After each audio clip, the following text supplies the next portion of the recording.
ਬਿਸਮਿਲ੍ਲਾਹਿਰਰਹਿਮਾनिर्रहीम। बड़ा इंतज़ार सी मखसूस नशिस्तां दे फैसले का लोगों नूं ते नतीजा आ गया और सुप्रीम कोर्ट ने 8 की अक्सरीयत के नाल 13 जजिस सन टोटल तो 8 जजां ने फैसला किया कि तहरीके इंसाफ नूं वो सीटां मिलनियां चाहिए ने मखसूस नशिस्तां जिहड़ियां कि उस तो पहले इलैक्शन कमीशन ने दूसरियां जमातां दे विच वंड दित्तियां सी। तो इहदे उत्ते इहदे असरात की निकलणगे थोड़ी जी असीं उहदे ते गल कर लैंदे हां।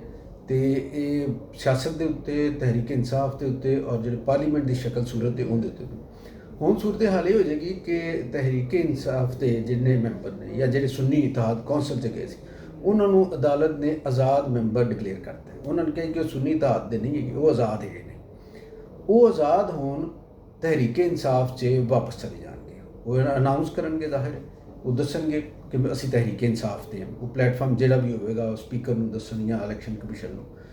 उस तो बाद तहरीक इंसाफ नूं किया गया है कि 15 दिन के अंदर अंदर मखसूस नशिस्तां जिहड़ियां ने उनके उत्ते जिहड़े जिहड़े बंदियां नूं तुसीं अपना कैंडीडेट समझदे जो वो लिस्टां जमा करवा दिओ।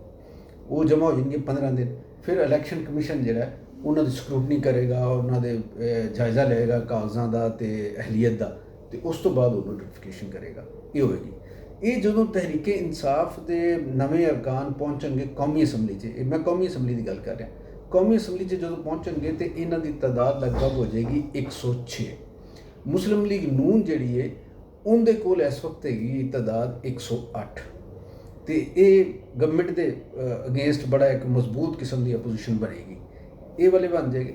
लेकिन इनका असर सिर्फ कौमी असैम्बली के नहीं रहेगा। एक तो यह रहेगा कि गवर्नमेंट को 2/3 जी अक्सरीयत हैगी ना कि नवी आइन साजी करने वास्ते आइनी तरमीम वास्ते सलाहियत वो खत्म हो गई गवर्नमेंट की। हुण उन्हें जिहड़ा भी आइन के अंदर कोई तरमीम करवानी है उनके वास्ते तहरीक इंसाफ के कोलों मदद लैनी पेगी उन्होंने, और उस मदद के बदले दे विच तहरीक इंसाफ कित्थे कित्थे की अपनी गल्लां मनवाउंदी है, मुकदमात खत्म करवाउंदी है, इमरान खान नूं बाहर लिआउंदी है या कोई इस्लाहात की गल करदी है, इंतखाबी प्रोसैस जिहड़ा है उन्होंने शफाफ बनाउण दी, इलैक्शन कमीशन के जिहड़े मामलात ने उन्होंने बेहतर करन दी कुछ कार्रवाई करदी, महंगाई जिहड़ी होगी उनके उत्ते कोई गवर्नमेंट के नाल मिल के करना चाहेगी, मिसाके मईशत की गल होती रही है कि उनके वास्ते तैयार हो जाएगी। और सब नाल वड्डी गल जिहड़ी कि ऑपरेशन अज़मे इस्तेहकाम जिहड़ा है वो हुण उनकी इजाज़त मिल जाएगी, उनकी मुखालफत खत्म हो जाएगी। ये सवाल होंगे तहरीक इंसाफ की जो तादाद कौमी असैम्बली च वधेगी। तो दूसरे पासे की होगा कि पंजाब असैम्बली दे विच भी तहरीक इंसाफ नूं खासियां नशिस्तां मिलणगियां ते KPK दे विच भी, और बाकी जिहड़ियां जिथे जिथे तहरीक इंसाफ के मैंबर इलैक्ट होए ने उन्हां असैम्बलीज़ दे विच उन्हां दे तनासुब के हिसाब नाल उन्हां नूं नशिस्तां मिलणगियां। ये 8 जजां का फैसला सी और जिहड़े जजां ने फैसला इहदे हक च सन, यानी इलैक्शन कमीशन का और पेशावर हाई कोर्ट का जिहड़ा फैसला जिन्होंने कलअदम करार दिता 8 जजां ने, उन्होंने नाम जानने भी जरूरी है कि एक जस्टिस मंसूर अली शाह साहब ने, अतर मिनल्ला ने, जस्टिस मुनीब अख्तर ने, जस्टिस आयशा मलकिन और यहिया अफरीदी ने, फिर जस्टिस शाहिद वहीद ने, जस्टिस अज़हर रिजवी ने, जस्टिस मुहम्मद अली मजहर ने, तो जस्टिस जमाल मंदोखी। ये जिहड़े ने इन्हां ने फैसला किया कि ये नशिस्तां तहरीक इंसाफ नूं मिलनियां चाहिए। सुप्रीम कोर्ट ने यह किया कि तहरीक इंसाफ कल भी सियासी पार्टी सी कानूनी और आइनी लिहाज नाल, ते अज भी वो सियासी पार्टी है।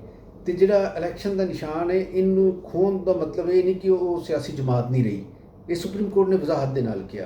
तो उन्होंने कहा कि इस वास्ते ये नशिस्तां जिहड़ियां ने ये लोगों का मैंडेट है और उनके उत्ते खासा असी गौर किया तो इस नतीजे पर पहुँचे कि ये लोगों का मैंडेट उन्होंने वापस मिलना चाहिए। तो जनाब हुण ये होगा कि गवर्नमेंट के जो मामला के सानू जो पहले गल की कि कोई थोड़ी अंडरस्टैंडिंग पैदा होने की कोशिश होगी। कशीदगी जी पाकिस्तान के निज़ाम सियासी निज़ाम के कशीदगी सानू मुसलसल कई सालों तो नज़र आ रही है।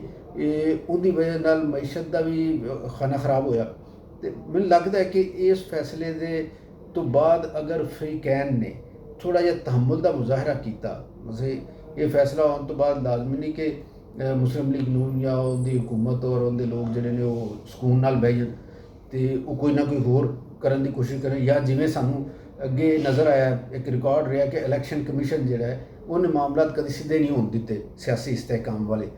ਤੇ ਕੋਈ ਉਹਦੇ ਵੱਲੋਂ ਕੋਈ ਰੁਸਿਆ ਵੀ ਰਹੀ ਕਿ ਸੁਪਰੀਮ ਕੋਰਟ ਨੇ ਆਰਡਰ ਦਿੱਤੇ ਇਲੈਕਸ਼ਨ ਦੇ, ਤੇ ਇਹਨੇ ਇਲੈਕਸ਼ਨ ਕਮਿਸ਼ਨ ਨੇ ਉਹ ਨਹੀਂ ਮੰਨੇ।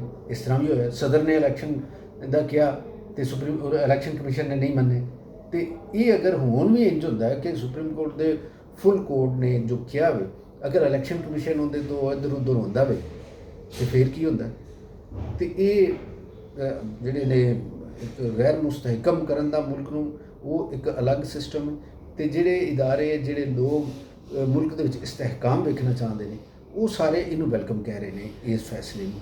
ਤੇ ਉਹ ਤੋਕੋ ਇਹ ਵੀ ਕਰ ਰਹੇ ਨੇ ਕਿ ਤਹਿਰੀਕੇ ਇਨਸਾਫ ਵੀ ਜਿਹੜੀ ਹੈ ਉਹ ਵੀ ਕੁਝ ਫਹਿਮ ਫਰਾਸਤ ਦਾ ਮੁਜ਼ਾਹਰਾ ਕਰੇ, ਫਿਜ਼ਾ ਦੇ ਵਿੱਚ ਜਿਹੜੀ ਤਲਖੀ ਘੁਲੀ ਹੋਈ ਹੈ ਇਹਨੂੰ ਥੱਲੇ ਲਿਆਉਣ ਦੇ ਵਿੱਚ ਤਾਮਨ ਕਰੇ।